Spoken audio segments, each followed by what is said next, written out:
Algunos vigilantes del metro de la Ciudad de México cambiaron de categoría. Fueron comisionados como AIGE, auxiliares del inspector jefe de estación. Su función era bajar después del corte de corriente de las alimentaciones de vías, realizar recorridos en estaciones terminales y hacer revisiones de trenes estacionados. Un domingo de madrugada, un AIGE con 6 policías auxiliares del estado recorrían el kilómetro de distancia que separaba la estación terminal Cuatro Caminos de línea 2 con la nave de garage. Entre los 7, iban revisando los trenes estacionados antes de llegar a la nave de garage, con la consigna de que si detectaban gente en el interior de los trenes y que no hubieran hecho alguna avería, pintar o romper algo, eran conducidos por los policías al fondo de la nave de garage, que contaba con una caseta de vigilancia que daba una puerta a la calle, donde eran desalojados por indicación del departamento jurídico del metro, ya que algunas personas eran indigentes que buscaban pasar la noche dentro de los trenes estacionados.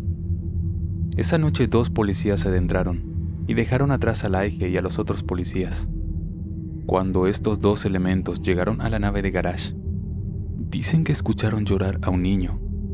Al principio pensaron que era un gato, así que guardaron silencio sin dejar de caminar, y descubrieron que el sonido sí era de un llanto, y que se escuchaba más y más fuerte en un vagón de un tren que tenía las puertas abiertas. Al estar a metros de distancia, cuentan que descubrieron a un niño de aproximadamente 3 años en un asiento, y que se cubría el rostro con las manos y no dejaba de llorar. Los policías tomaron la decisión de bajar al menor y llevarlo a la caseta, donde pedirían un servicio de patrulla para llevarlo a un centro de personas extraviadas, ya que dicho niño no parecía alguien que viviera en la calle, ya que su modo de vestir era diferente. Tenía zapatos negros, pantalón de mezclilla y sudadera blanca. Un policía subió al vagón y después de cargar al niño se lo entregó a su compañero que estaba debajo. Este a su vez se lo llevó a la caseta para informar al jurídico y solicitar el servicio de patrulla. El otro policía fue a buscar al AIGE y a los otros policías. Cuando los encontró les platicó del niño, a lo que junto con el AIGE se dirigieron a la caseta para verlo. Pero cuando llegaron a la caseta, el policía que había llevado al niño tenía una cara de terror, no podía hablar y temblaba de nervios. El AIGE le dijo al policía de la caseta dónde estaba el niño que había llevado al policía, y este le dijo que él estaba fuera de la caseta y que nunca vio a ningún niño. Cuando el policía ya estaba más tranquilo, relató que cuando iba con el niño en brazos, a cada paso que daba, contó que lo sentía más pesado. Así que le dijo al menor que lo iba a bajar y que le diera la mano para que no se fuera a caer. Y cuando el niño le dio la mano, la sintió muy helada. Él pensó que era por el frío que sentía esa noche. Cuando ya faltaban unos pocos metros para salir de la nave de garage, el policía dice que descubrió con terror que el niño no estaba, y lo que su mano agarraba era la rama de un árbol del tamaño de una escoba. El AIGE y los policías revisaron a conciencia los trenes estacionados para dar con el paradero de ese niño, pero por más que buscaron por mucho tiempo no encontraron nada. Lo más tétrico fue que cuando regresaban a la estación y saliendo de la nave de garage, en eso escucharon nuevamente el llanto de un niño, pero ya no quisieron regresar a buscarlo, ya que el miedo los dominó. Algunos policías que han llegado a la nave de garage a revisar comentan que también han podido escuchar el llanto de ese niño.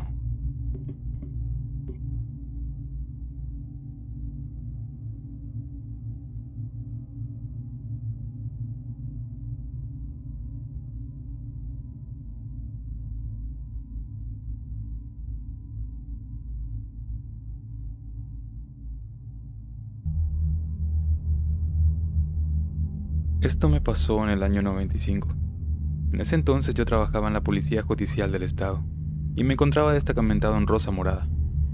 Fue en una madrugada de abril, a las 2 de la mañana, cuando recibimos un mensaje vía radio. Nos ordenaron a trasladarnos al poblado de San Juan Bautista, que se encuentra como a 12 kilómetros de distancia, ya que habían reportado un homicidio. Nos ordenaron que fuéramos a investigar si era afirmativo eso, para llamar al Ministerio Público, por lo que mi compañero y yo abordamos la patrulla y nos dirigimos hasta allá. Recorrimos la brecha sin pavimentar en aquel entonces, y al llegar a la altura del panteón, que está antes de llegar al pueblo, vimos por la parte de afuera del cementerio a una mujer de edad avanzada, por lo que bajé la velocidad para preguntarle si necesitaba ayuda. Pero al acercarnos a ella, mi compañero me dijo aterrado: «Acelere, acelere, comandante. Véale los ojos». Entonces yo miré y vi que de sus ojos salía una luz roja intensa, por lo que asustado aceleré al máximo el vehículo. Y en eso mi compañero me dice: «Nos viene siguiendo, nos viene siguiendo». Por el espejo retrovisor miré que la mujer nos seguía y que iba como flotando entre la polvadera. Se distinguían bien sus ojos rojos. Y al entrar a San Juan Bautista, por suerte ya no la vimos más. Realizamos nuestra investigación aún temerosos, y efectivamente había un hombre muerto en la calle por arma de fuego, por lo que regresamos a Rosa Morada por el Ministerio Público. Íbamos muy temerosos de encontrarnos nuevamente con aquella mujer, pero gracias a Dios ya no la vimos más. Mi compañero y yo nunca platicamos esta historia, porque seguramente no nos hubieran creído.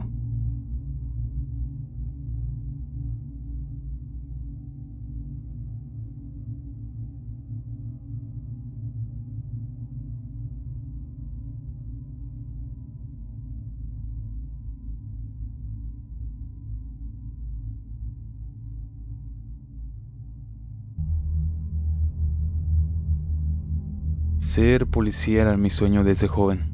Aunque mis padres se empeñaron en evitar mi enlistamiento, no pudieron. Logré ser policía. Pero hace poco lo dejé finalmente, por problemas de salud.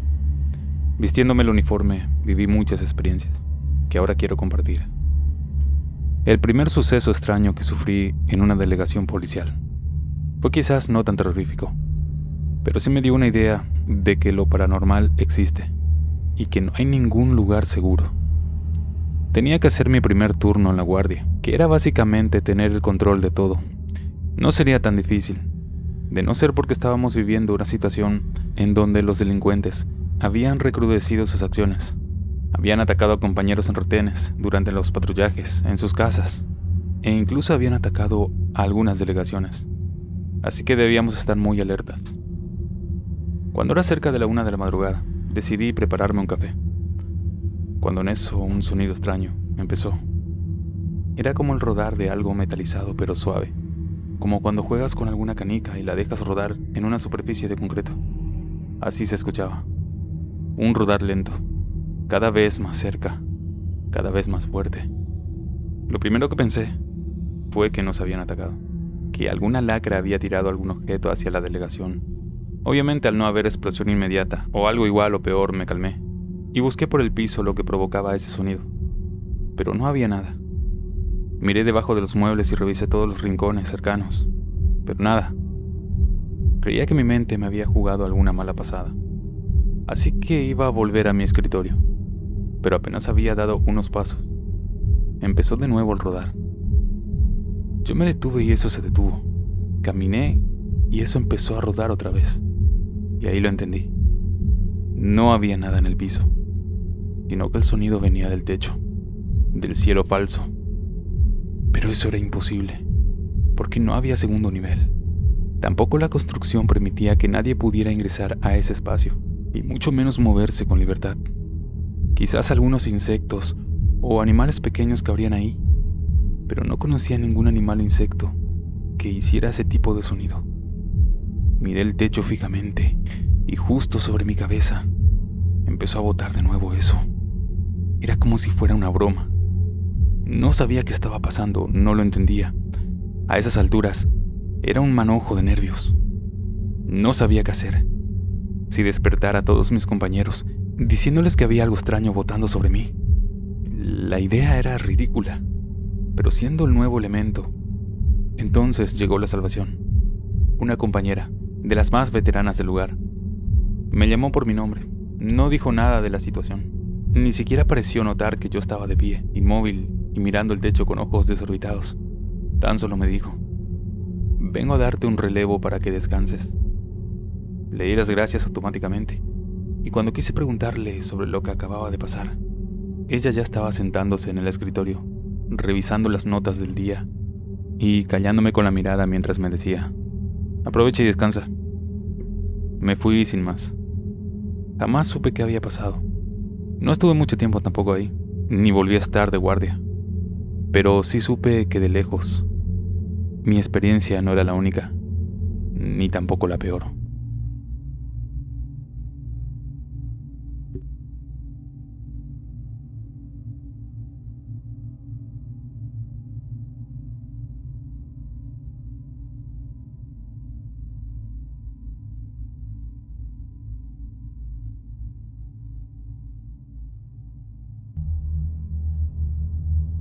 Hace más de 15 años que trabajo de policía auxiliar en el metro, y este es mi relato. Estuve asignado a maniobras, y al final de cada servicio nos comisionaban para ir con el personal de vigilancia a recorridos en las vías. Recuerdo cuando tenía pocos días de haber llegado como nuevo al metro, y mi curiosidad natural me hacía preguntar por todo lo que veía. Era para conocer, aparte de mis consignas, ese mundo subterráneo que son las estaciones, y el túnel por donde recorre el tren. No es lo mismo ver como usuario el metro, a verlo como un trabajador. Un sábado, después de cubrir tarde y noche la estación Pino Suárez de línea 2, el oficial me dijo que me trasladara a la estación de Cuatro Caminos, donde, con un vigilante, haría un recorrido hasta la estación Tacuba. Eran las 11:45 de la noche. Abordé el tren con dirección a Cuatro Caminos. Cuando llegué a dicha estación, le pregunté a unos compañeros policías del Estado de México por el vigilante. Este ya me estaba esperando en el área de torniquetes. Luego de darle mi nombre, le dije que era la primera vez que bajaba las vías. Después de una corta explicación, me enteré cuál era la idea de caminar por ahí. Poco a poco fueron llegando los últimos trenes, hasta que faltaba 20 minutos para la 1 de la mañana. Los últimos usuarios salían, mientras que los compañeros policías de estación cerraban las puertas de acceso. A los pocos minutos, se escuchó un voceo donde se anunciaba el corte de corriente a las vías. El vigilante entró al cubículo, donde por teléfono solicitó su descenso a las vías. Yo sentía una gran emoción al imaginarme caminar en las vías donde los trenes circulan. El vigilante me dijo que si traía lámpara. Al decirle que no traía, sacó 2 lámparas prestándome una y haciéndome la indicación para evitar una caída. Bajamos el andén e iniciamos nuestra caminata. Poco a poco la luz de la estación se fue quedando atrás, y yo de curioso volteaba cada rato.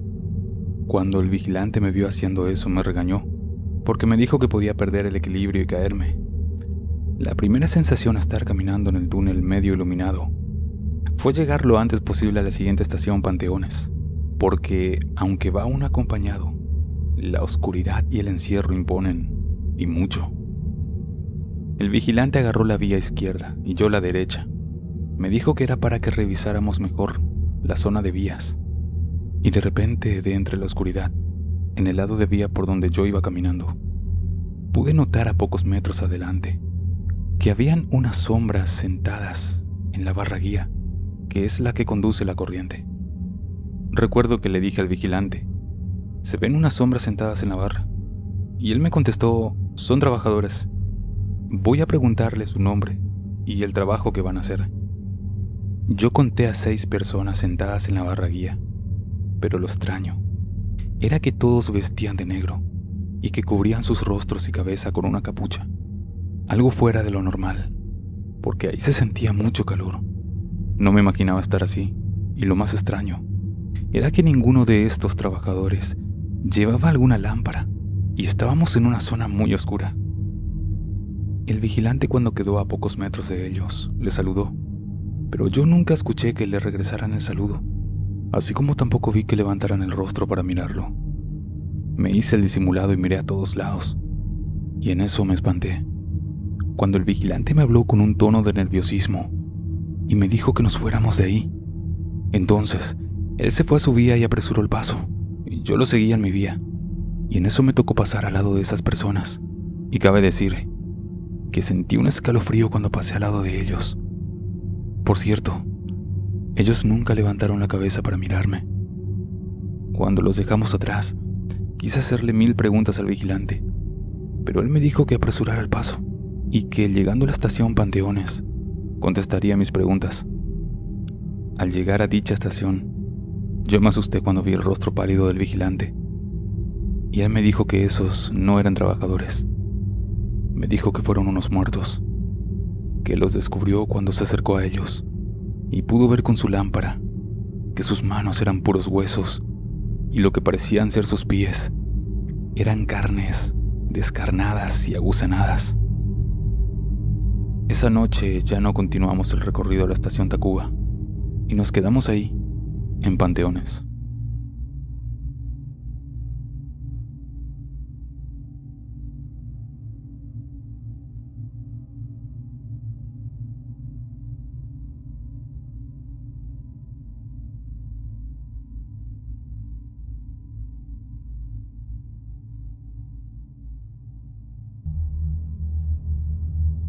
Soy policía hace 20 años. Esta historia me ocurrió hace tiempo. Prestaba servicio en una comisaría, en cuya jurisdicción se encontraba uno de los cementerios de la ciudad. Debido a las denuncias del personal de seguridad privada, que notificaban que ingresaban personas en horario nocturno, junto con un compañero, nos comisionaron a dicho lugar. Contando a los guardias, éramos 4 personas. En la oficina de guardia estaban los monitores, donde podíamos observar casi todo el predio que ocupaba el cementerio. Habíamos decidido salir a hacer rondas de a 2, y en una de ellas, cuando fue mi turno, por radio nos informaron que en las cámaras vieron a una silueta en el sector más antiguo. Así que llegamos allí y revisamos todo, pero ahí no vimos nada, ni a nadie. Era imposible que alguien estuviera escondido o que pasara sin ser visto, y mucho menos que haya podido saltar la pared. Cuando nos dimos vuelta para volver, y luego de caminar un par de metros, en eso escuchamos pasos detrás de nosotros. Nos dimos vuelta, pero no había nadie. Por instinto, me identifiqué como policía, esperando que alguien apareciera, pero nada pasó. Así que nuevamente empezamos a caminar, y al hacerlo otra vez, escuchamos los pasos atrás de nosotros, pero esta vez más cerca. Miramos atrás otra vez iluminando con la linterna, pero no había nada. Cuando nuevamente caminamos hacia el sector más iluminado, nuevamente escuchábamos que nos seguían. Cuando por fin salimos de ese lugar, en eso escuchamos un silbido muy cerca. Sentí escalofríos. Pregunté por radio si vieron a alguien detrás de nosotros, pero la respuesta era negativa. Llegamos a la oficina, y durante esa noche y las que siguieron, evitamos ir hacia el viejo sector del cementerio.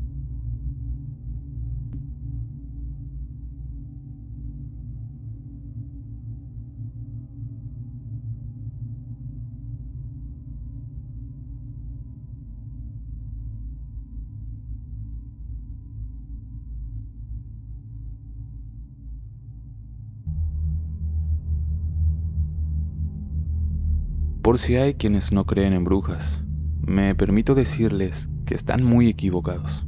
Y no solo por este relato les puedo dar fe, pruebas y testigos confiables de ello. Vivo en Costa Rica, en Alajuela, desde el 2009 que entré a trabajar como policía en la capital, en los suburbios más poblados. Mi nombre es Andrei, y mi historia se remonta al año 2016, aunque no puedo recordar el mes ni el día. A pesar que me han asustado muchas veces, y he visto tanto como escuchado y vivido cosas inexplicables, tal vez esta es una de las más importantes, puesto que la vivimos 4 compañeros, quienes hoy pueden dar fe de mi relato, aunque solo 2 quedamos, ya todavía en la policía ática. Mi compañero Leandro y yo siempre acostumbrábamos a ir a parquear de patrulla, a eso de las 2 de la mañana, cuando bajaba la incidencia. Ahí descansábamos un rato cuidándonos el uno al otro por turnos. Vale mencionar que el sitio se llama Pavas, y es de los más peligrosos de Costa Rica. Siempre llegaban varias patrullas, por si nos ganaba el sueño nos cuidábamos mutuamente. Además que no había mucho por donde ir y apagar la radio por un rato. El único sitio donde podíamos ir dado la jurisdicción era la caballeriza de la policía. Valga la redundancia, ya que estaba en el distrito paveño, y era un lugar oscuro, cubierto por árboles, rodeado de pastos y zonas verdes, junto a un gran estanque de agua potable de la comunidad. Ese día, como de costumbre, parqueamos, pero ya habían llegado mis amigos Manuel David, quien aún labora, y René, un señor quien ya se pensionó. Mi compañero Leandro, quien ya no labora, como siempre hacía, se bajó a hacer del baño. Los 3 estaban afuera de las unidades, solo yo no, aunque los cuatro hablábamos y vacilábamos, cuando de pronto los caballos empezaron a comportarse de una forma definitivamente extraña. Eso nos alarmó, debido a que a pesar de que siempre íbamos al sitio, nunca los vimos ni siquiera caminar a esas horas. Siempre estaban durmiendo, pero en ese momento fue como si alguna bestia los persiguiera. Relinchaban súper feo, y por supuesto, todos guardamos silencio viéndonos unos a otros, como esperando a ver qué tipo de animal iba a salir, a pesar que era inevitable notar que no era algo normal. Vale mencionar que en un sitio como este distrito jamás iban a haber pumas, jaguares ni ningún depredador de caballos. Pero antes de que pensáramos o dijéramos algo, notamos que sus relinches eran de terror y parecían quererse brincar las grandes mallas. Y así sin más, pasó lo que ya presentíamos. Con un aire lento y helado que nos recorrió y nos heló el cuerpo, escuchamos unas carcajadas de mujer. Eran espeluznantes y escandalosas, y salían de entre el potrero, mientras algo pesado y grande brincaba de árbol en árbol, riéndose de esa forma y acercándose a las patrullas oculto en la oscuridad. Inmediatamente mis compañeros subieron a las patrullas. Inmediatamente mis compañeros se subieron, mientras esa cosa nos acosaba desde las tinieblas. Yo por supuesto que estaba helado de terror, pero don René, el más mayor de todos, lo tenía bien claro. Sin embargo, mi chofer aceleró huyendo del sitio espantado. Para ese momento no sabía qué más me aterraba, si lo que vimos, o la forma en la que conducía a mi amigo en aquella oscuridad y de angosto camino. Para cuando salimos de ahí, ya los cuatro sabíamos que no era algo normal.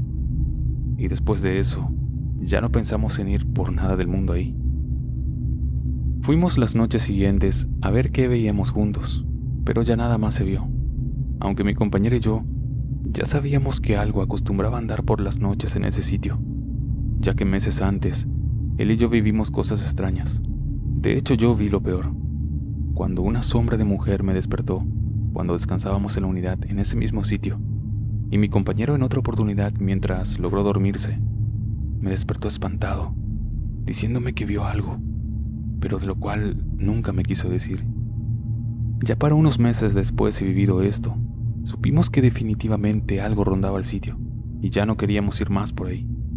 Ya otro veterano de la policía del sitio, un señor, de hecho escéptico, nos había contado que él no creía nada de eso, pero que en ese sitio vio algo sin explicación para él. Dice que era una sombra viéndolo detrás de la patrulla, y que desapareció como humo cuando él se bajó a ver qué hacía en ese lugar.